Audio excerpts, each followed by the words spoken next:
Welcome to Evening Hour Live. Here we go, episode 104.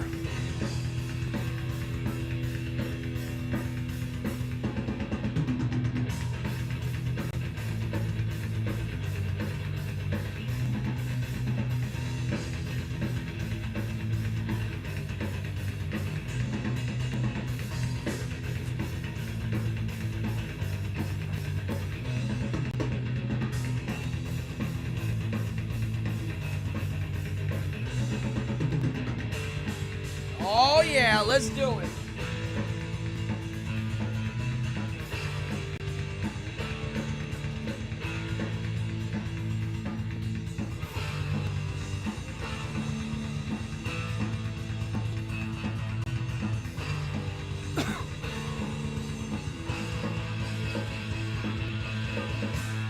Yeah. Come on in. Party time. Let's have fun, folks. Monday. I'm very excited for this episode. How are you? Come on in. Yeah, 104. I know. Tonight, I'm drinking good old-fashioned Coca-Cola. I drank way too much soda this week.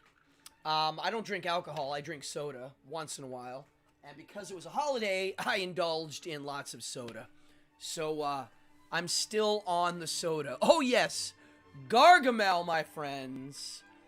It's one of my favorite toys that I own. I'm a fan of Gargamel. We're going to talk about Gargamel, Dracula, and ultimately, tonight's subject is about isolation. Serious subject for all of us these days. Amanda, I want to give you a shout out. Amanda made me this picture. Well, she made a black and white one, and then when she colored it, and I think I showed it on here. I should show it more. It's amazing. I love it. Thank you, Amanda. I think it's a great cartoon of me and the vibe of the show. Thank you. I love it. What else? Before we get rolling here, I have a lot to say today. If you're new, subscribe. Hit that stupid subscribe button. It's the least you can do. Come on in. Oh, Angela Brooks. We got more people in here. We got some new people. If you're new, please look. It's a chat show. Chat. Say hi to each other. Talk to me. Ask questions. That's why I do this. This is a fun show. Also, if you're new, look at the description below. It has the rules for the points game going on in the chat. You get to play a game, raise some points. The more you chat, the more points you get. Yeah, great work there, Amanda. I love it. It's very straight up and honest. I love it. I also like in the drawing your interpretation of things in the room. That they're different but the same. I love it. Rock on, Papa Smurf. So, let's go. We had a holiday last week. We had Christmas. Most of us partied. Even my Jewish friends were partying. It's one of those weeks. Yeah. I had the eve before Christmas Eve and Christmas Eve, the 24th, that was my party. Friends and close friends and close family. My kids were here, my mother was here, my neighbors and housemates, and we had a small gathering. A lot of food and a lot of junk food was eaten. On top of it, Christmas Day, however, is my record skipping. I don't like that. That is not good. I'm not into skipping records, folks. Sorry about that. So, on Christmas Day, I literally woke up in the morning. I didn't leave my house, and I didn't talk to anyone, basically. Nobody. It was a day of complete isolation in my own zone. I don't even know how to explain it. I've never had a Christmas day that was like that extreme of isolation. The day after Christmas Day, the 26th, which was yesterday. Was that yesterday? Yeah. I had a great day. It was a beach day. I literally spent half the day on the beach, staring at the ocean, the sun, the weather, friends, fire, the whole thing. And then I had a hot tub session. So it's a great day. It's an amazing week. I got to hang out with some amazing friends and family. It was just perfect. And we're getting close to the end of the year. Somebody put in there, it's the end, I saw somebody put in there, Happy New Year's. Yes, John, Happy New Year's. I take New Year's very seriously. I don't know if any of you do. Does anybody have like a kind of a serious ritual they do, like to bring on the new year? I'm curious. I have a few, but I really try to really reflect on what I did, what I could have done better, what I wish I would have done that, I didn't even bother doing. And most importantly, what am I doing next year? Setting out some short-term and long-term plans. And, mostly what did I learn this year?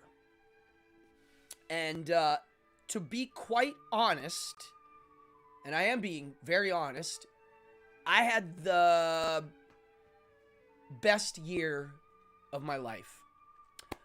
For a myriad of reasons. Not just one or two reasons. So many. And mostly I learned a few things about my values, other people's values, how they're similar and different. And I learned a little bit of the nature of reality, a few things I never noticed. Or I noticed and didn't really pay attention to in detail. And by doing that, by paying attention in a little bit of detail, I learned more this year than I've ever learned my whole life. Being honest. So it was a good year. So this year's focus, first and foremost, is to get you, anybody out there, in your homes and in your hands, the satanic playing cards. We're busting our butts trying to make sure this happens quicker. It got seriously slowed down because of the situation. I don't have to explain. My partner, who's an American guy in Hong Kong, is working with some Chinese guys and his Hong Kong people and me, and you know how it goes. So it's getting done. It's just 1 week this town's closed and they can't do this. 1 week this town's and they can't do that. He had to redesign the box because of the company doesn't do it a certain way. A couple things. So that's the first thing. I want to finish that, get you your awesome playing cards, and I want them. I want them probably more than you. 2, I'm going to be working on my books with an S. I've been writing one for about 4 or 5 years. The other one I'm starting to work on. It's just, I never considered myself a writer in any way, shape, or form until the last year. And I still don't consider myself a writer. I'm just a guy who writes. I figured out a way to take this and get it on a piece of paper in a manner that people can understand. So, what's up? Malcolm, Amanda, John, DeMarcus, Sean, who else? Amanda, Angela. Have you been in here, Angela, before? I don't know if you have. Francis, my mom is in the house. What's up, mama? Cheers. Cheers to everybody who's here tonight. Let's have some fun. I think tonight's episode is a good one. I think we're going to learn a lot tonight. While we're doing it, we're going to learn. Some news. Two news things. Oh, one, I watched Predator last week, and I hadn't seen it in a while. And I don't watch that many movies, as you know. And I will say it holds up. It's a cool film. It's fun. It just goes. It starts and it goes to the end, and it's cool. It's a monster movie. Coney Island, USA. The company that runs the sideshow, the Mermaid Parade, the gala, and a lot of other things at Coney Island. They are one of the only full 10-in-1 style sideshows in the world. That's it, Coney Island. And I've been doing shows there for them for almost 20 years, either as a guest in one of the shows or as an outside cast member representing Coney Island Sideshow at a tattoo convention or a private party. You know, people hire Coney Island Sideshow, so I'm one of the guys that gets to do that proudly. And they have a new artistic director, and it's not with some drama. The past artistic director, Dick, who is one of the founding members of the modern version of the Sideshow there and the Mermaid Parade and all that, he was, I think, asked to step down. I'm not sure the details. I'm not sure it's because his time had run out and he was not going to step down fast enough for the board members, because it is they have a board that runs it. It's a non-for-profit, I believe, all the way. They Clownvis. Yeah, Clownvis is an amazing human being. First Predator is the only one I will consider. So they asked him to step down. He claims to have been fired on Christmas, even though I believe they sent him the letter months ago. He decided till now to unveil it. I have no beef with the guy. He's given me work. He's done a lot. But the new artistic director, in my opinion, is going to take Coney Island, USA, and really push it and soar it and make it soar to a new height. It's my friend, colleague, show partner, Adam Reelman, who I had as a guest here. Go look up my interview with him. He does a little magic, a mentalism. He does strongman. He's a sideshow master. He's an amazing person. He's an amazing performer. He's also really good at running a show. He's a good show boss. I don't like working with most people, so you know, do we have a spammer in here? I think we might have a spammer. That's okay. Ignore. So, he's the boss. He's the new artistic director. And I think he's the only guy. He was also born in Coney Island. He was born there. I mean, really, he's Brooklyn all the way, and he's a real sideshow performer. He's the best talker I've ever worked with. And when I say talker, I'm talking about the guy that stands outside the sideshow. He is not called a barker. I don't know if you guys know that. If I ever hear someone say the word carnival barker, I know they're not in the sideshow. It's a little inside tip. They're called talkers. Inside talker, outside talker. He's the best talker I ever saw or worked with. I've done shows with him where he'll talk nonstop for 4 hours on a mic with an audience. Yeah, not easy. So he's a master. So that's news. Second, check this out. I want you to Google this when we're done. A little article that popped into my news feed this morning. And I try to... How I look at the news feed is probably different than how most people do. I'm not looking at what's the news. I'm looking at what I'm being told is the news. That's how my con man brain works. I'm looking at that. I'm not looking at this. I'm looking at the why and how it got there. And so I was struck by a little article. And NASA, here. I'm curious. I'm going to Google it again. I'm going to use Safari and Google, not DuckDuckGo. I like to Google things through different engines to see the results and compare them. Try it. It's kind of shocking, actually, of what you're being filtered. So I'm going to Google NASA, not BASA. NASA Theologians. NASA Theologians. Look at this. News. Here's the New York Post's headline. NASA hired 24 theologians to study human reaction to aliens.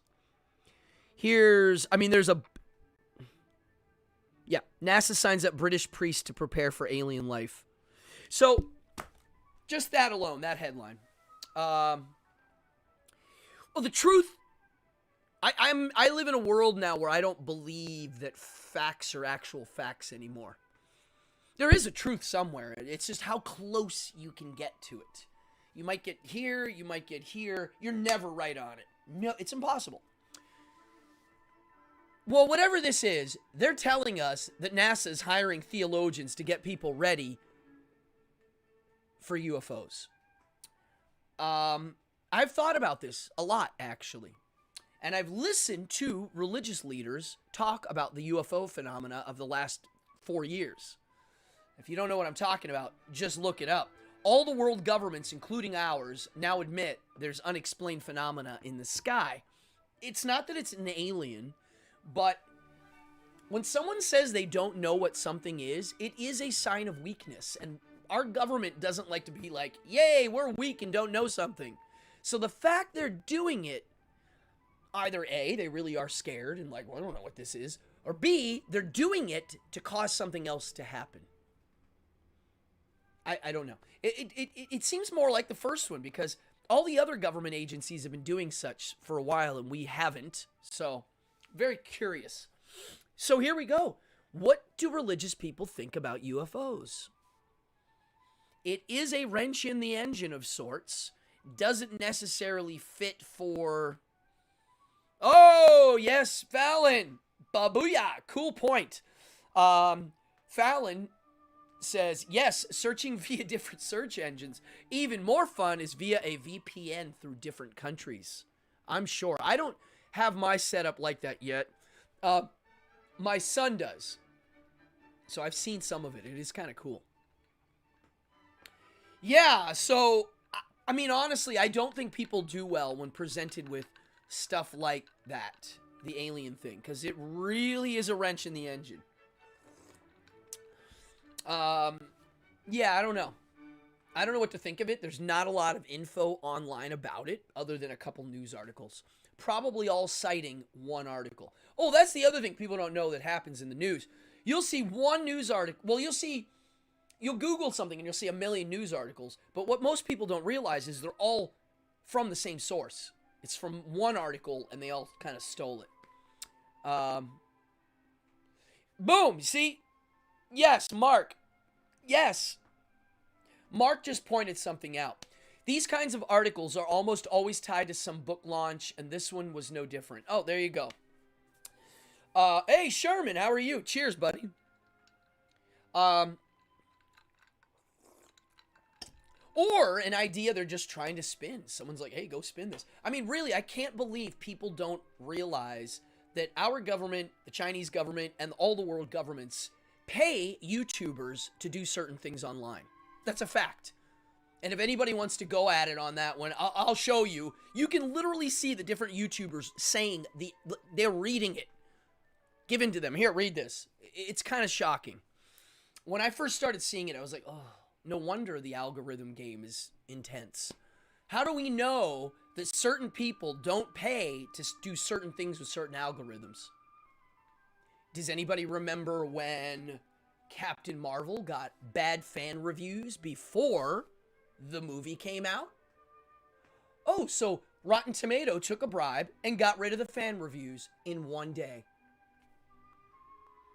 That's kind of weird. It's not good. So, yeah, go look it up. Oh, yeah. Yeah, let's get into this subject tonight, because this is too juicy, and we're already over the 15-minute mark. Yeah, I mean, I would love to see some sort of proof of either A, an alien thing, or B, some sort of dimensional thing, or C, time travel, some sort of human time travel thing. I always thought that most of these alien things are probably us observing ourselves from a jump of sorts. Or there's other peoples here on Earth we don't know about, like in the ocean. Sounds crazy, but a lot of the UFOs the government says they see have something to do with going in the ocean. And on top of it, here's a question. Using our know-how and technology, could we hide ourselves in plain sight or right beside an indigenous group in the middle of the Amazon rainforest, let's say? Would we be able to use our modern versions of technology to cloak ourselves? I think we could. Might not be so perfect, but add another 200 million years to it, or even 1,000 years to our knowledge of computers and how they work, and then try to do it. I guarantee you it's possible. I hope they serve beer in hell. I just like the idea of beer being served in hell. Well, okay, you're right. So when NASA confirmed UFOs were real, I don't know if people realize this, it wasn't a year or two ago. It was actually 4 or 5 years ago. It was in every news source. No one knew about it. I would ask people, hey, did you see the news? No. Did you see the New York Times? No. Did you see this? No. I mean, even Fox News did a special on it. NBC did a special. Finally, everybody, it took a few years. 60 Minutes interviewed the pilots, and now everybody kind of knows. Look up 60 Minutes pilot interview. It's kind of cool. You're going to see 2 pilots that saw something weird. I study body language, and I don't think those 2 were paid to say what they said. So, if we can only perceive part of an alien, like in Flatland.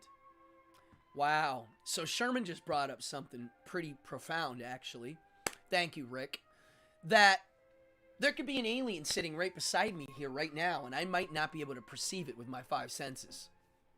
We live in a world where we assume that these 5 senses are giving us all the info. We know now for a fact there's wavelengths we can't see. What if a 2-dimensional... I mean, did you ever look up what if we lived in a 2-dimensional world, what would happen if we encountered a 3-dimensional object? We didn't evolve to understand that. But there is a way of slowly kind of piecing it together. Fascinating. Truly fascinating. And I think we can tie what I'm about to go into this. I entitled tonight's episode, Draculized and Turning into Gargamel.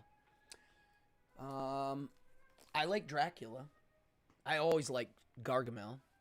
He was definitely my favorite character on Smurfs.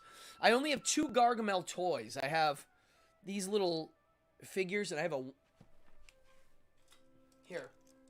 This is one of my favorite wind-ups. It's a wind-up Gargamel. I believe made by Galoob. He's bugging out. One of the lines from Dracula that we all know, especially if you watch the Bela Lugosi version. Listen to them, children of the night. What sweet music they make. Woodhaven.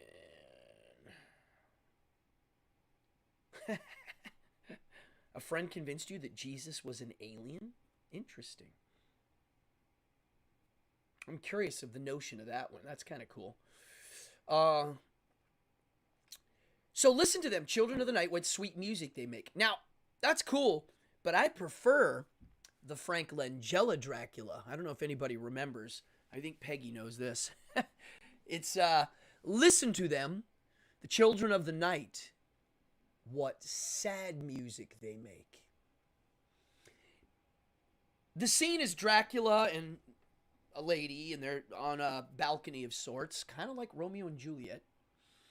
And he said, you hear the wolves, and he says, listen to them, the children of the night, which is the wolves, what sad music they make. Now, mind you, he's trying to pick up a girl, and he's going sensitive here, which is gold, right? He's being romantic in a very kind of profound manner there. And that always got, even as a kid, I didn't know there were 2 versions of it when I was really little. But I was always like, wow, that's kind of pretty and sad, and a little insight. It's him saying how sad he is. When you watch real actors, there's so much layers to their lines. That's why I don't watch most movies anymore.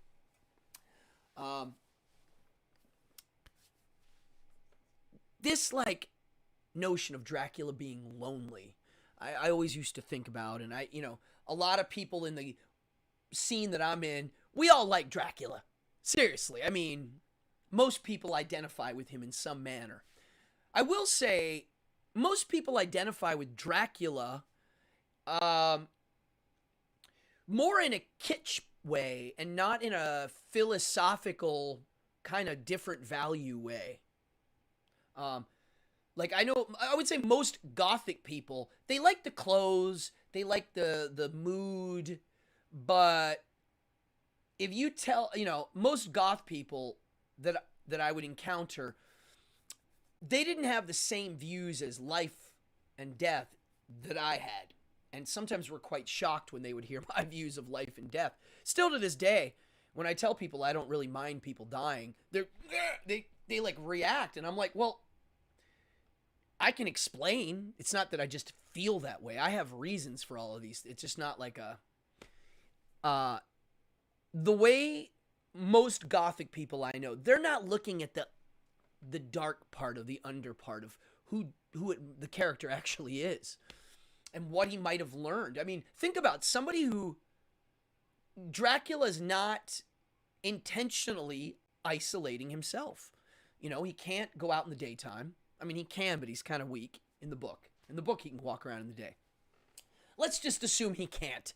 Most movies show that vampires, if they go out in the day, they burn up. They can't eat. They don't really sleep a normal sleep. So their lives are drastically different, but they have godlike powers. They can fly, they can control people, they can live technically forever. The kindest, the saddest of all. Yes, Lilith knows the movie very well. It's my favorite Dracula by far. I'm curious, what's your favorite, Lilith? Do you have a favorite Dracula movie? And I mean Dracula like Dracula. I'm curious. I mean, that's definitely my favorite. I've seen it the most. I like the acting. I like the vibe. I like that it starts in England. It's a cool movie. So I've always identified with Dracula. And here, I wanted to do an episode where I talked a little bit about isolation, formal isolation, and, well, here, let's get into this. First of all, solitude. Let's talk about solitude.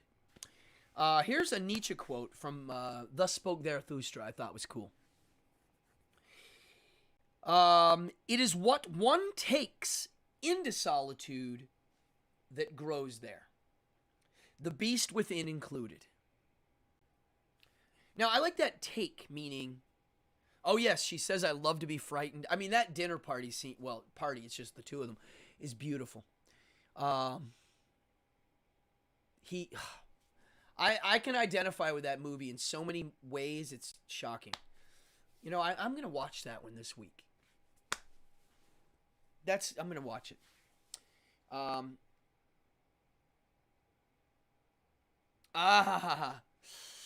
If you can live forever, would your mind have that kind of recall? Or would you need a journal to remember what you did for 800 plus years? Well, I think what happens and why I wanted to talk about Dracula, it was, you like them all for different reasons. Makes sense. I mean, they really are all special. The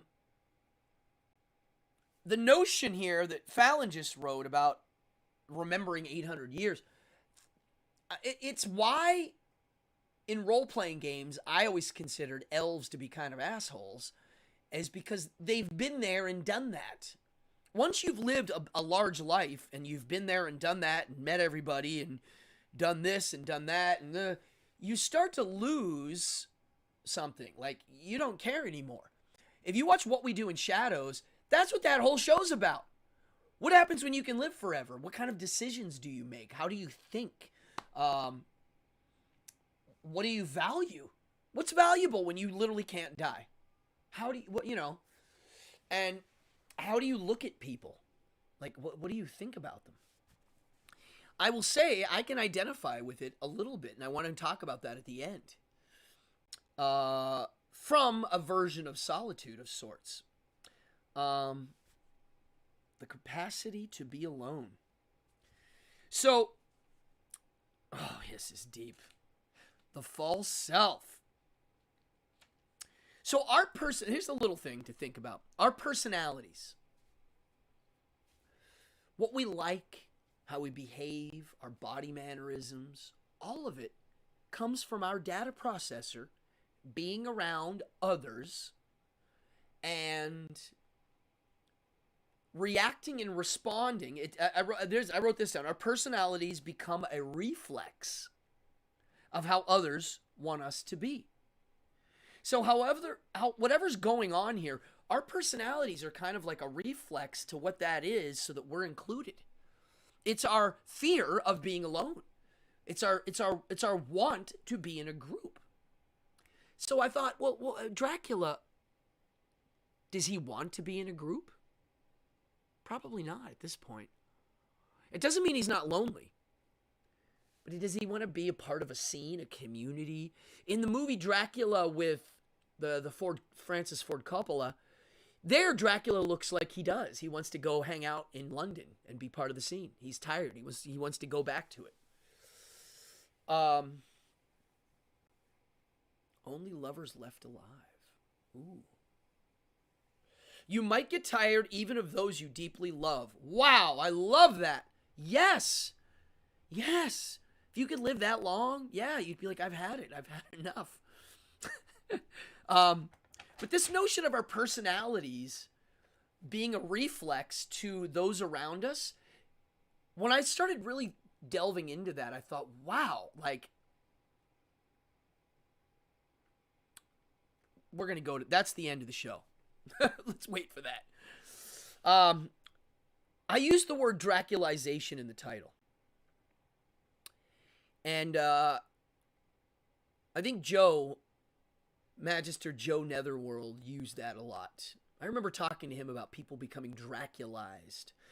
And one of the ways I would define it is being around dark things, darkness. It becomes normalized. And the word Draculized, lots of eyesed, is a way to take this idea of the dark things becoming normalized and kind of adding a little kitsch to it. You could also say you're Draculized when you go into the real world, you do have to adjust.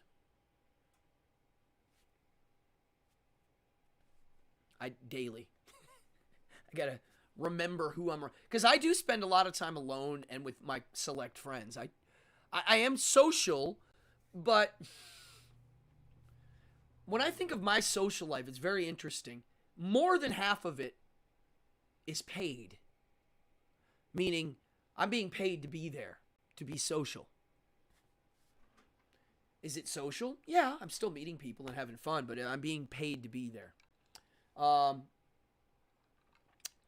When I am social in my personal life, it's very controlled in the sense that I have a few things I like to do, a few places I like to go, a few activities I like, but it's all how I've kind of designed it.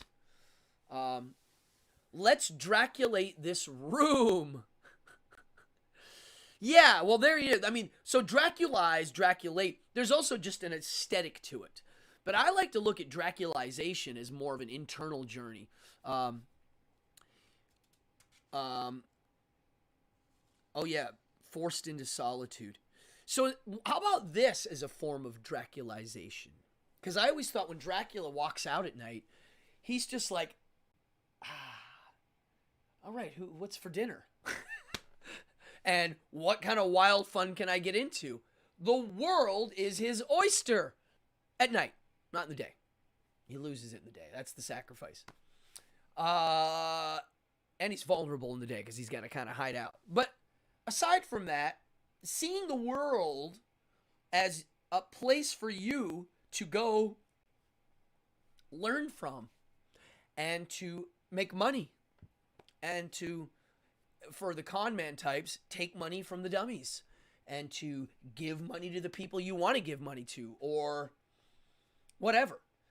To me, that's a form of Draculization when you have this weird internal power that no one knows about that kind of charges your internal structure and enables you with confidence to go out and do your thing. That could be a form of Draculization, maybe. Above the law of sorts. Beyond the law. Beyond good and evil. Willing to break the rules for knowledge. Okay, now we're going to go to Gargamel. Because Gargamel, it's funny, there's not a lot of info of his backstory. And I mean, there's little bits and pieces, but he's a wizard. Kind of an ugly wizard who's not healthy. They never portray him as healthy. He's kind of skinny and hunched over. He's missing teeth. He lost his hair. He wears a one-piece robe with some patches, so he's not clean. He has a cat, and he lives in a little castle, and he basically... Leslie Nielsen, Dead and Loving It. Yeah, I remember that. Yeah, Gargamel's an evil wizard. And his goal is to, kill and experiment and eat Smurfs.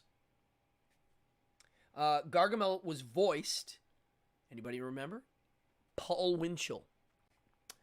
Paul Winchell, best known for Tigger, Gargamel, Dick Dastardly.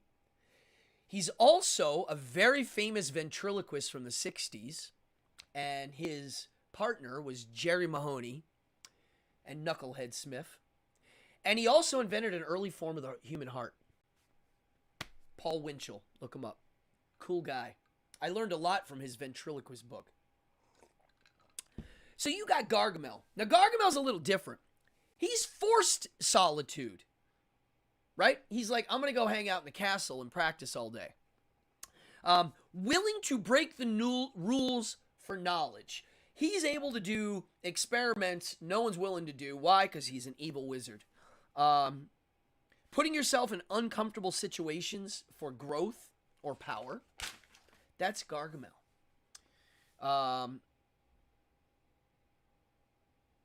Now, what are these two guys, Gargamel? One's forced into some sort of solitude, and through that, over a long period of time, becomes wise of some sort. He gains some sort of wisdom.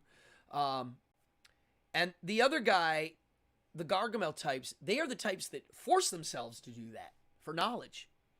I mean, even Jesus went into solitude in the story. Buddha, Jesus, you can go down the line of holy types, prophet types, who put themselves in situations where they're isolated. And through that, they learn knowledge. I don't know this, Lilith. Shenanigans? Wait a second. So Paul Winchell had a morning game show called Shenanigans, and he did what? He was just the host, or was it the dummy, or what was the... I'm so curious. Oh, we got a weird spammer. What? What? Oh, wow. Okay. Operation, meaning grabbing things and not... What? What? Oh, wow. Something to look up after. Folks, check it out. Shenanigans. Saturday morning game show. What year? 60s? Must have been in the 60s. Wow, that's cool. Vun Rent. See, when people do the spam like that, I don't understand what point they're making. It looks like nonsense. Maybe they're robot spammers.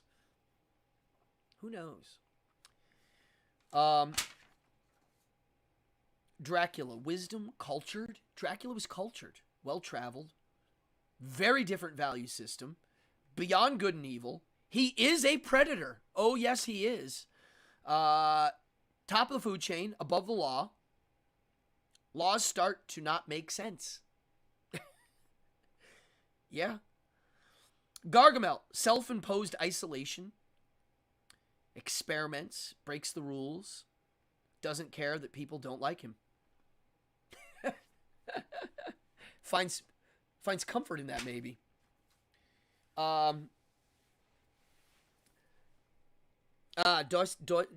Dostoevsky. Solitude for the mind is as essential as food for the body.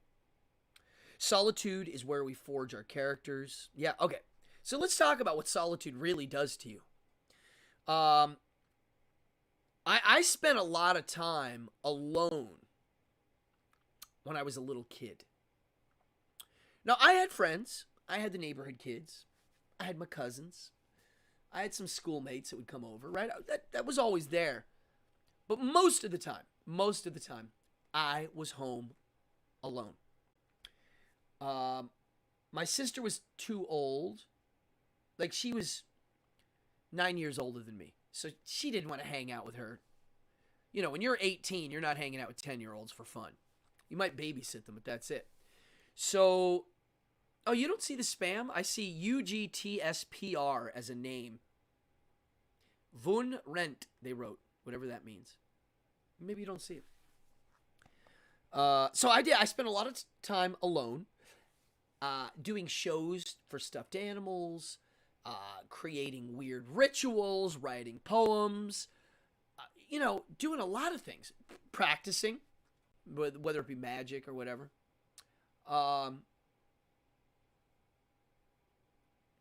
Yes, it is a good thing. Films where characters are ostracized, kicked out, goes off, learns and masters some skills is better for it. Yeah, I would say it is a good thing for that person, yeah. So being alone is when you don't have to use your emotions and personality in reflex to what others are expressing. It's just you. So if you read something funny, you don't have to laugh for their sake.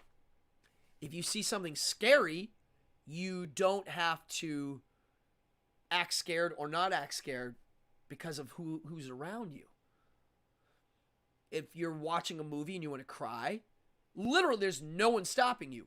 Frickin' cry, right? I grew up like that. I was always alone, and I was able to express myself to myself however I wanted. And I do believe my character was forged that way. Now, here's the problem. At least for me. I was considered a weirdo even at an early age. I didn't look weird. I didn't dress weird. I didn't comb my hair in a peculiar fashion. I looked like all the other kids. But my brain was not in the same page. From day one, I had a whole nother thing going on. And I got picked on. I got praised for it, but I also got picked on for it. And in my brain, the praise I got for it came from people that I respected, and I knew I was onto something.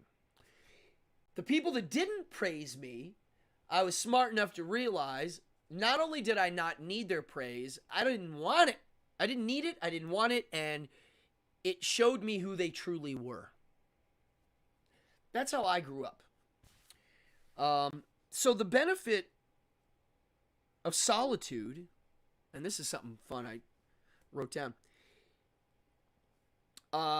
is embedded in its dangers of people losing their minds. People lose their minds in solitude. What makes someone go to solitude? You're either forced to do it because you're in jail, or you choose to do it, or you just live somewhere.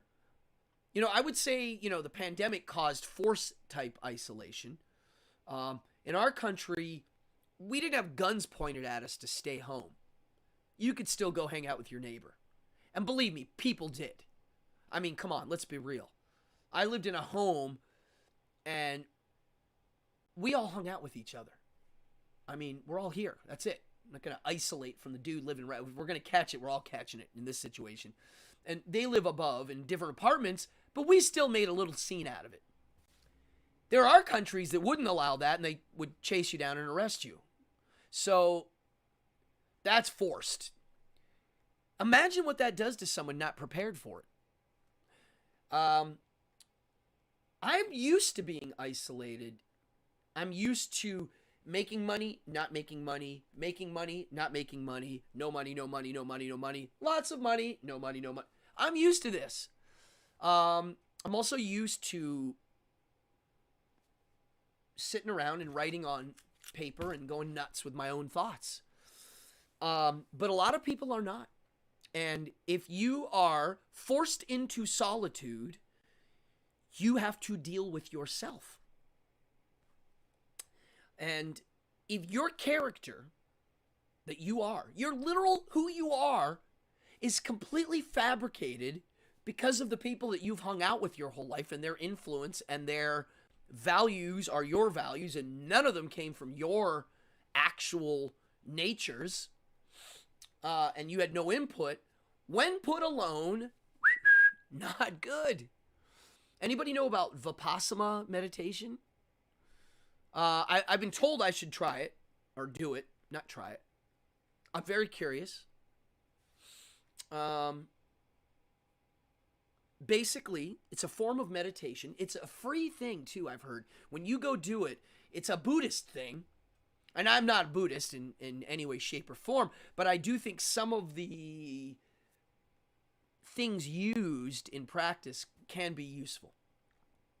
A lot of them, actually. And so here's what it is. It's a vow of silence for like 10 days. And you live with a bunch of people in this and all day, all you do is meditate and think about your breathing. So imagine doing that for 8-9 hours a day. What do you do? What do you think about? So people I've known that have done it, I personally know very well 2 people have gone through with it, and I've asked them about it in detail, not just tell me a little bit. I've asked them 1,000 questions because I thought about doing it just to see what it's like. One of my friends went crazy and almost left, but then they actually kind of talked him back in. They were like, look, you can go and no one cares. Go. But it's you that's going to not care because you got so far. Why not just stick it out? And it kind of worked. He was like, yeah, you're right. Why am I? And both of my friends told me this. They said, look, imagine being with yourself. And you're like, all right, what did I do yesterday? What am I going to do? What am I going to do? I'm going to just sit here and think about breathing, and I'm breathing, and okay. And then 10 hours goes by, and you realize you've only been sitting there for 10 minutes. Oh my, what? I've got more of this all day, 10 more days? Oh no, right? So you're breathing and you start thinking about life and things that you've done wrong and things that you've done right. And you just start going in your head, right? My buddy described it as an onion being unpeeled about you. One layer, the next layer, the next layer. And it really starts to break you down. You are breaking yourself down. You're left with yourself. I always really find that fascinating. We involuntarily enter solitude. Okay. So, solitude. I wrote illness, jail, living remote, alone in a small group, forced isolation. All right, here we go. Self-imposed isolation. What can it do for you? What are the benefits? Number 1, reflection. And this isn't me writing these down. This was somebody else's little thing. And I agree with a lot of these. Well, they don't like themselves because they never made friends with themselves. That's it. They don't like who they are. They've become what they want you to become. Whether it be your parents, your colleagues, your siblings, your roommates. You've become their ideal. Hi. So when left alone, you're like, hi, who the heck is this guy? I don't like him. I don't know anything about him. It's a put on. The Dead Kennedys have a song called Halloween about masks. And it's kind of an amazing lyrical song. So reflection. You have no influences. You can become who you are by reflecting on you. Number 2, the guy wrote grounding.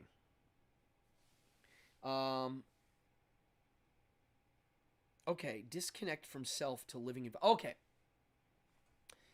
Grounding meaning making where you're isolated important. Your home, your community, whatever it is, it becomes more important. A lot of people decorated their houses more over COVID. Uh, I certainly did. I learned how to change my lighting so it's exactly how I want it. Yeah, it is a great song, right? Here's another one. 3. Oh, life planning. So when you isolate, you can plan. You can make a plan for what you're going to do when you're not isolating. That's pretty easy. Creative. Socializing. What does that mean? Notebook sessions. Oh, well, I put creative sessioning, meaning forcing yourself to work on your creative mind. Most creative people I know don't do that and should. The actual working on expanding your creative nature. So if you're a bass player or a violin player, maybe learn how to make some sculptures. Take yourself out of the art you're normally doing and use that same creative brain for something else. A light on our darkness, the guy wrote. I think he's talking about subjects that we don't normally dwell on. When you're isolated, you can dwell on them better. They might make you nuts, but you can at least address them. Increased creativity. I will agree to that. When you're alone, that's where it grows. A chance to detach. Social rest. And that's the one I really want to talk about. Because most people who are forced to isolate, meaning no work, no school, you're at home, this became their friend. And their friends are here. Literal friends are here. But if you have a friend and you're like, hey, what's up on Facebook or howdy on Instagram, you're talking to them through a filter. Never forget that. A filter run by a very, very powerful company. And if you're following them and you're seeing their posts, you might not be seeing them all because the company's curating their posts for you. And I don't know if you guys know that, but you know the fact-checking thing they're doing? They're trying to do it so that it's on the messaging services also in those platforms. So when you send a private message, it'll flag certain words. That's coming. Trust me. It's already been mentioned, but they throw things out to see public reaction, and a lot of things no one reacts to. They're like, eh. And I'm like, eh? That's, no. Go away. So, yeah. And so people detaching in this new version of isolation, they're not isolated. They're being influenced not only by their friends and how their friends want them to be, but they have a company deciding what color the page is, the type of text, what ads are coming in, the music, the news articles you're getting. That's what the lady that was the whistleblower for Facebook was like, yo, we get a group of people, isolate them so they're a sounding board for their own values and no other values come in. And then once in a while, we let a Nazi post through just to make them mad. Why? Because when they get a little mad, they stay on longer. So that's when you're being social now, that's what's in between. And you can ignore it all you want, but it's there. I find it fascinating. So, what's this? To gain... self-confidence over sovereignty. Okay, so why am I talking about this now? Well, over the last year, you, me, a lot of us, there's a form of isolation. Whether it be I'm doing a show and there's no audience clapping, or everything's canceled and no one's going anywhere. Or, I mean, I can keep going on and on. Why the type of isolation we have. People that have certain ideologies that aren't matching up with their friends, and therefore they don't hang out anymore. This is very common. The reason why I'm bringing this up is I've had moments where I'm like, wow, through my isolations, through my whole life, I have learned a lot about myself, about the things I like. I mean, literally this year I learned more about life and my values and where they come from and why I like them, and more than I've ever learned my whole life in 1 year. But I've had moments where I feel kind of sad, and my sad isn't that I have a lack of people to hang with. It's that I have a lack of people to spar with. And when I say spar, I don't mean that in an aggressive manner. I mean it in an active sparring of ideas where somebody presents an idea, and because of my maybe disagreements of it, I learn something profound, and vice versa. And I realized that oh wait. Oh yeah. Oh, I wrote, the person we think we are might be a fabrication to please others. We do it all the time, so you don't even notice it. I wrote that down. I've noticed that when I'm talking to people I know, and this isn't all people, this is a large majority, I would say, what they're sharing with me is what they consume. And that's it. That's what most people are talking about. When I'm listening to people talk now, I'm like, that's what it sounds like. It sounds like, what'd you eat today? Bread? Yeah, I had bread with cheese. It was good. Was it good? Yeah, it was good. I ate this. I watched that. I smelled this. I did that. It's just, what did your data processor consume? That's it. That's what most people are talking about. So it's funny. I'm going to go into now I'm going to start thinking. I really think better. I make fun of myself for this. It's ridiculous. And I don't even like the way this looks, me sitting here like this. But it's easier for me to think. It's funny that this thought came to me today. And I was like, wow, people talk about what they consume. Not about the nutrients they got from the consumption. And it's kind of weird because when someone tells me something they consumed, I start asking a million questions. I just want to know the who, what, where, when, why, and how, and what led them to that consumption, whether it be a movie they saw, a food they ate, an experience they had, or something they're, learning about or something. There are a lot of people that when I start asking them questions about how they arrived at what they arrived at, there's not going to be an answer because they don't know.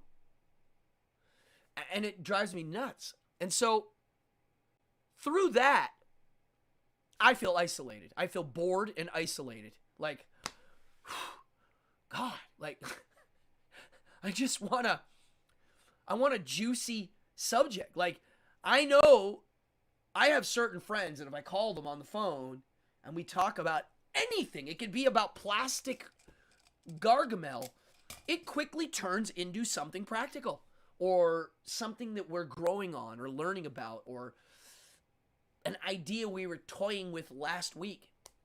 And it's funny because the philosopher people that I'm reading, most of those guys talk about being isolated and having to kind of find a certain group of people to hang with that share the same type of value, because after a while you get bored and you do want to go off in the castle with a couple of your other Dracula friends and just do things. Well, that's it. Fallon said it. Stop making me think. That's what it is. It hurts to think.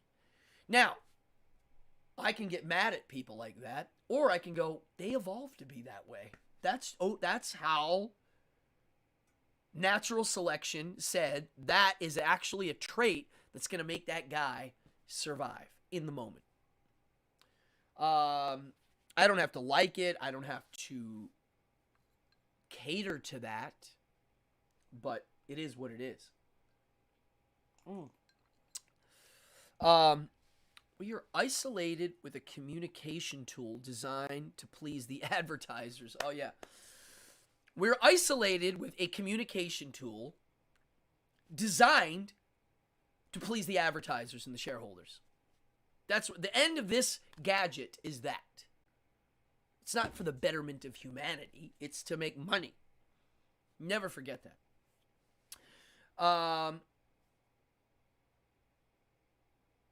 The person we think, oh yeah, conscious of our masks. So that's what I learned also through isolation this year is the masks we wear, depending on if you're at work, with your friends, you're trying to meet the opposite sex for a relationship, you know, there's masks. It made me conscious of those masks that I might be wearing or other people are wearing. Mine, I became conscious of them. Why? Because when you're alone, you don't need the mask. So if you're alone and you're watching a movie or learning about something, try to pay attention to what it's doing to you. It's kind of a weird thing. Think about how it's making you feel and why. Why are you sad in this moment of the film? Why do you think that's funny? Where did that come from? And from that, it starts to get juicy and you start to learn about yourself.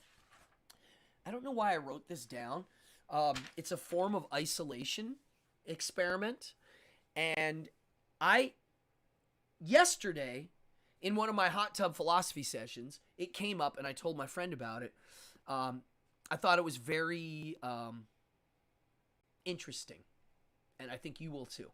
Oh, look, this is the first... I'm like, this is sitting here. I'll show you. When I moved to New York City, this is the knife I bought to carry around. As a weapon. Even though it's very illegal, folks, don't listen to me. If you carry this around and the cops pull you over, it is definitely considered a concealed weapon. Billy Joel, The Stranger. Love that record and song. I don't know why I'm the non sequitur's a Tanto fighting knife. I learned a trick with fighting knives on how to use them in a manner that's quite profound. Maybe one day I'll share it. I've tried it. I've experimented with a fake knife in combat situations to see if the technique works. It works. Well, I'll just tell you one. First of all, this is the knife I always carry. It's legal. Even though the cops can make you... If you hold a knife like this, look, if someone grabs your hand, bad. If you hold a knife like this, it's a little harder to take it and make you stab yourself with it. And you can fight and punch and block. Just something to learn. But the trick that I learned isn't that. Just a little thing. If you have knives, hold it like this once, and you'll feel right away why this is better. So here's the experiment. And if there's any theater teachers or theater people out there, you might have heard of this or you can use this. The experiment, and I remember this was in the first 3-4 months of schooling at a conservatory theater program. And we had 3-hour acting classes daily. So it was hard. And here was the experiment. Every student got an orange. And it was called the orange. And here was the project. Open the orange. But you got to do it over a 3-hour span. All right. So when I heard that when I was young, I was at the time 18, 17, 18, 19. I think I was 18. I remember the first thing was, wow, 3 hours opening an orange? Oh my God, that's going to make us go nuts. I better take my time. I was like, wow, don't even start opening it until the 1.5 hour mark, you know? Like, take your time. We did it in a classroom setting. The teachers were around. Each student got an orange and went off in a corner. And I remember everybody's kind of far away. We weren't like on top of each other. And I remember sitting there and doing it. I still can remember it. We wrote notes about it after, and then we used what we learned there to create some other things. It was a bridge to other things. But in the experiment, I remember, really just looking at the orange for like an hour. Just looking at it. The thing and the fuzzy and the little nubby on the top and the texture and the wax and the smell, and I'm scratching it. And just, this is it. It's me and an orange. There's nothing else. So use it. Do something. It wasn't boring at all. It was actually quite entertaining, actually. And then I remember about when I first started to pick at the skin and open it, you could hear the room's energy change, because I think we all started doing it around the same time. You could hear people like, oh, why? Because if you're looking at an orange for an hour and then you finally smell that blast of orange, it's shocking. It's like, wow, right? And so I remember then after the peel comes off and you start to open it, it's like the guts of an animal. It's like, oh, it's shocking, actually. And the piece de resistance is when you get to finally taste it. And it sounded like, I'm going to be honest, like sex. People were like orgasming from eating an orange. And I'm not kidding, me included. The amount of focus and intensity and really taking your time studying this thing in the detail and getting to end it with the taste and just like, I remember laying on the floor with just like orange all over me and the stuff everywhere and just like, wow. I just experienced an orange like nothing else. And it, right now it's making me think about doing it with other things. Why not? You could do it with a can of soda. You could do it with anything. Hardcore forced observation. We had to do it with animals in the zoo. We went to the zoo and studied animals. And again, you're spending 5 hours with an iguana. Wow. And I mean, really studying its behavior. You start to transcend normal things and go into a different zone. You start to turn into a Gargamel of sorts. Makes you a weird person. And, oh, what's this?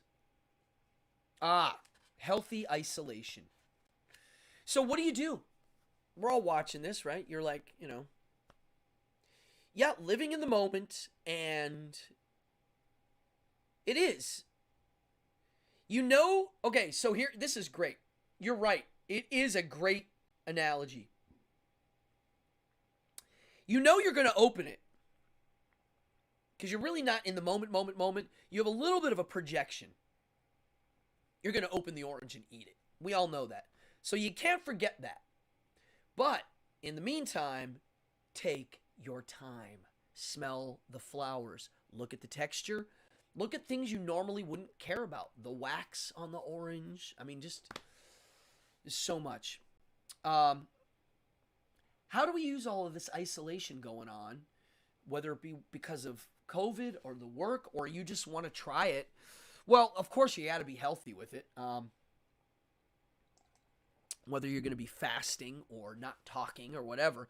But to me, isolation can be as simple as once a week, you're going to sit for 3-4 hours and work on your arts or your hobbies or whatever it is, or a problem you're trying to solve. I wrote, make a system. Talk out loud to yourself and make friends with your work. Now, I do talk to myself a lot. Yeah, I wonder what that sounds like if someone hears it. If you're like, yo, what are you doing? I don't know. Guess I'm going to eat this today. Like, when you're talking to yourself, what does that mean? I do it a lot. Patience I have. When you feel like you're losing your mind, breathe and be patient. I choose things that most don't enjoy. What I value is different. Oh, yeah. Tired of hearing what people are consuming. I do like a lot of things people don't enjoy. I like a lot of foods people don't enjoy. I like shining shoes, sharpening knives, and eating black licorice.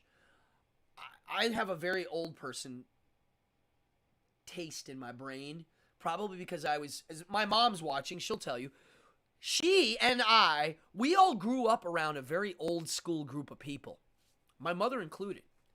Our grandparents came from a world where you made everything. Food, clothes, art.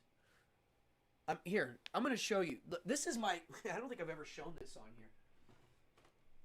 This is a piece of art my great-grandfather made. And I don't know if you can see the quality of his work, but it's ridiculous. These people made everything from scratch. Their work, their jobs, they started their own companies, the food, the clothes. And so I have a lot of things I like that come from this old world mentality that require more effort. Ah, there's a great analogy. Model kits are more fun to build than looking at. Wow. That's all model kits. And I do, other people like looking at them, but I can remember building each one of those and where I was. Yeah, it's kind of cool. I like things that are hard to do. Like little kids don't build model kits like they used to. Legos replaced it, And I never liked Legos. I actually despised them. I didn't like the way they looked. They didn't look, they were like a surreal version of the object. I liked model kits because of the building part and the fact that you had to have skills outside of building the model kit. Like removing a seam. There's a seam, sanding it and making it so you can't see the seam. That's a skill outside of the actual building part. And then there's the painting of the kit. So I like the hard way. I always like things that were hard to do. Why? Because the end is better. The reward is higher. Same with learning magic tricks. I like learning the ones that are really hard to do. Oh yeah, this is an extended episode. It's hard to not talk about this. So honestly, I am isolated in many ways because of my hobbies, my values, things I like, the way I like to live, the way I like to, I like living and decorating my apartment exactly how I want it. Lighting, paint, carpet, floor, everything. That's why I never like living in apartments and not owning them. I don't like renting off of people. Anytime I've rented an apartment, I couldn't stand the fact that I couldn't just be like, I want a hole in that wall. Or I want to build this here. Like, I can't deal with that. It needs to be mine, or I can't deal with it. Yeah. If you build model kits and you explain it to somebody, they're like, you're crazy. And you're like, want some glue? One of the things I loved about the Ramones when I was a kid is they sang about sniffing glue. And that's the most honest thing I could ever find in a rock song. Wow. Amazing. Wow. I love my last thing I wrote in my thoughts is tired of hearing about what people are consuming. That's what I'm going to end with tonight. Stop right now and think about that. When you talk to people, what are they talking about? This is why when I stopped watching all the Marvel movies and all the DC movies, I don't have much to talk about with certain groups of people. That's all they talk about. I don't mind talking about a film here and there, but my world is not television. It does not. It's not. And in the last year, I got way far away from most pop culture things. I really don't care anymore. I saw today the new trailer for the new Batman movie. Now, it's okay. Some of the the fight choreography in it looked cool, but it looked like a mixture of the Nolan and the Snyder and the Catwoman and the Riddler. I've seen it. We've seen it. I've seen it. Been there, done that. I would like to see a new story told. They should make a movie out of Paul Pope's Batman Year 100. That I would be interested in seeing. Something very different. I don't need to see the same thing over and over again. It's darker. It's more real. I can't deal with it. I'm out. I've checked out of most pop culture. I have pop culture things I love. It's not that I don't hate certain things in pop culture. I've just had enough. It's too much now. It's too much. Been there, done that. And there's where my Dracula comes in. I don't care anymore. I've been to 1 million museums all over the world. I've been there, done that, seen it here, there, up, down, left, right. I've seen it. So if something's going to interest me these days, if a person is going to interest me, it's a lot. I'm hard to please these days because I've set my bars for what I find entertaining, insightful, educational. I have a different set of things I'm looking for that most aren't there. Now, when I meet people that are on the same page as me, woo, do we have a good time. It is like, you can't believe it. And I do have many friends that we can lock onto philosophical notions of things that we take from pop culture. Because that's what we're supposed to do, right? You take it, learn from it, and talk about it, and where it shapes. That's what Greek mythology was for the Greeks and what it is for now. There's stories that we can learn about ourselves and each other and different cultures and ideas. And most importantly, we can learn about different values. And that's the one I don't see ever being talked about, ever. When I mention that to people, they usually don't even know what I'm talking about. What do you mean with value? What are you talking about? We all like to eat, and we all like Star Wars, and we all like... It's like, no, we don't actually. That's not how it works. And then when you get to the core values, I mean how someone feels about life, death, compassion, strength, weakness, up, down, left, and right. I want to know what you're thinking about and how you came to those conclusions. Yeah,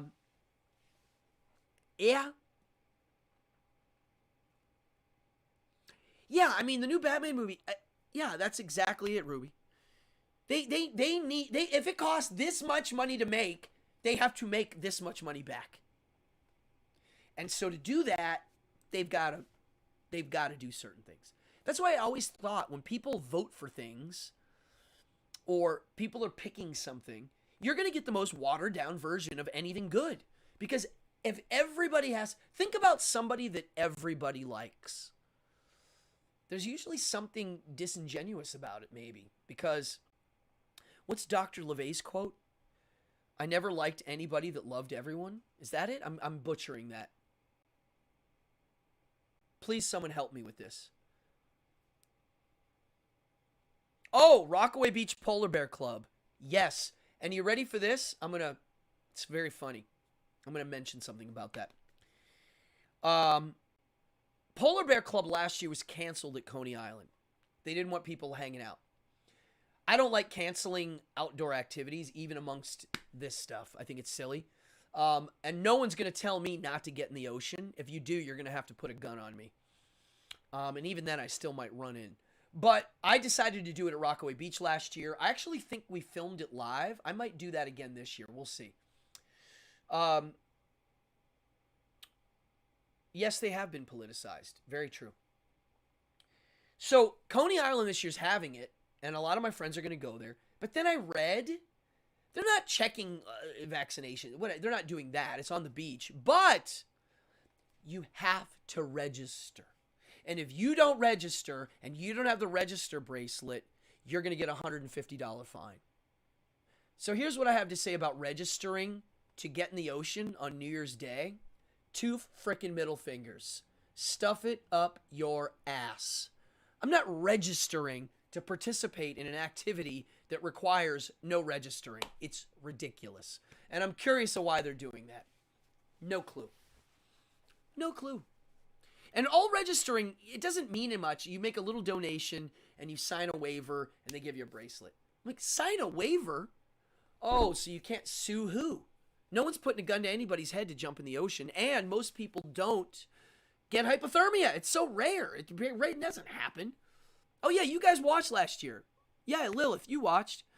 I remember. It was fun. I might do it again. We'll see.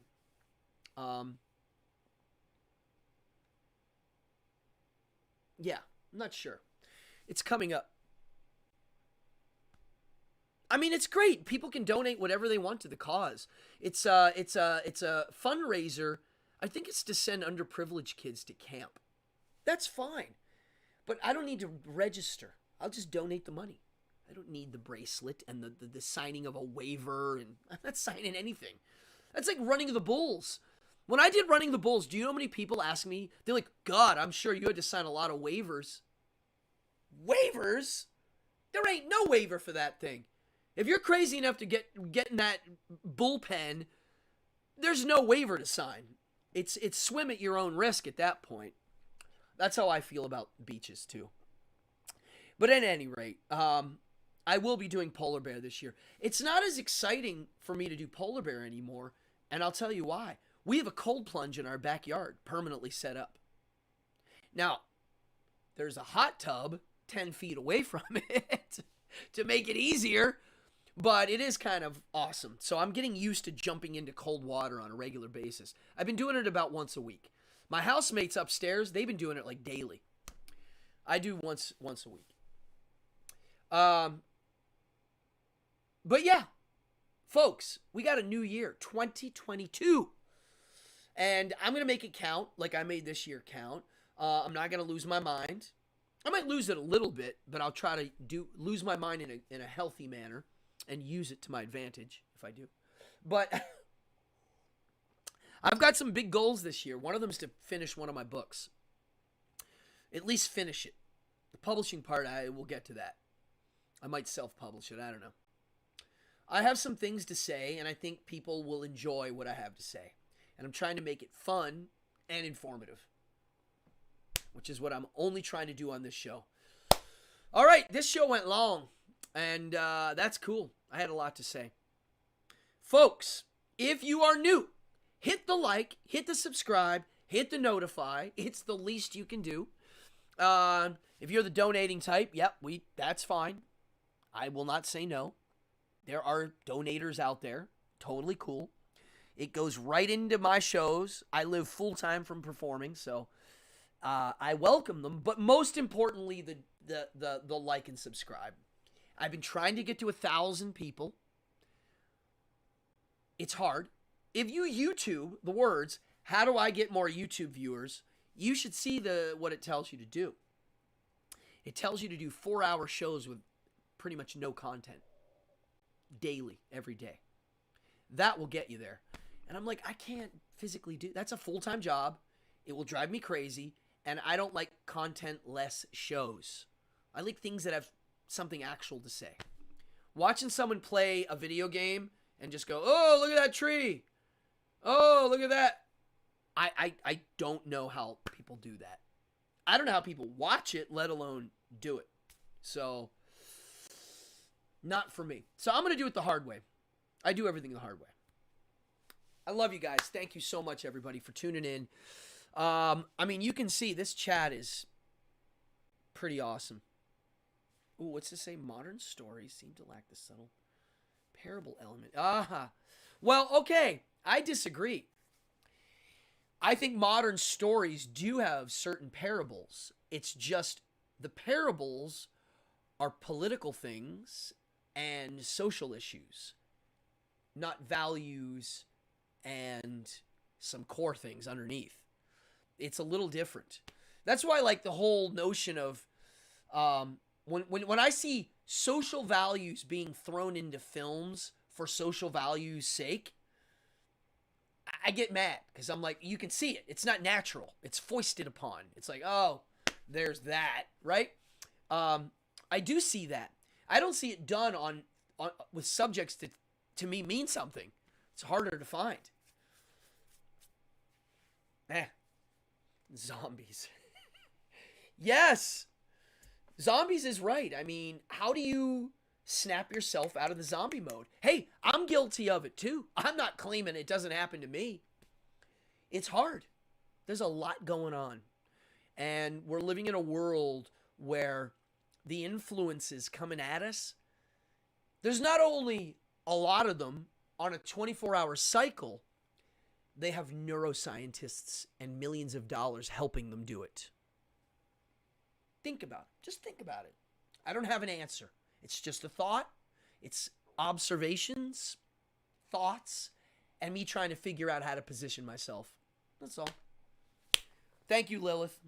It's an honor that people watch this show, of the caliber of the types of people that watch the show. There's some smart people in here, folks. 2-hour show? Well, I've done them when I do some of the more serious subjects. I'm working on some episodes, and I think we're going to like them. But as for now, I'll see you next year. We got this Wednesday, I'm not doing one. Friday's New Year's Eve. I don't think I'm doing anything online. I'm not booked for anything yet, but I do get last-minute calls. New Year's morning, I believe the next time, well, actually, I'll see you possibly New Year's Day at about noon. Maybe at 11 a.m. I'll start it. Maybe I'll just turn the camera on and you can watch some of the crazy stuff that goes on in my house. I've always been a little like wanting to do that, but a little nervous because it is a little nutso here sometimes. But yeah, maybe we'll do that. We'll just turn the camera on and all the strange birds that wander through, we'll make it on. Thank you, everybody. If you're new to the channel, hit that stupid like and subscribe. And yeah, I promise good content. Party on, Garth. You got it, man. Thank you. I really like my group in here. I like the things we talk about. I learn a lot. And I hope you learn even a little, because I'm learning a lot. Yes, a fruitful, live long, and prosper in 2022, folks. Let's make it count. No matter what horseshit they throw at us, we will make it count. We will position ourselves in productive manners and make it work. What else are you going to do? You got a hand of cards. It might suck. That's it. Deal with it. Play the hand. And if it sucks, go out in a blaze of glory. Party on, everybody. And I'll see you next year, most likely on New Year's Day. Where's my outro? Hold on. There it is. Yeah, thank you, everybody. Happy New Year's to everybody in here. And I'm going to raise a glass now. You guys, it was a great year. It really was. I had the best year of my life. Cheers, everybody. Party on.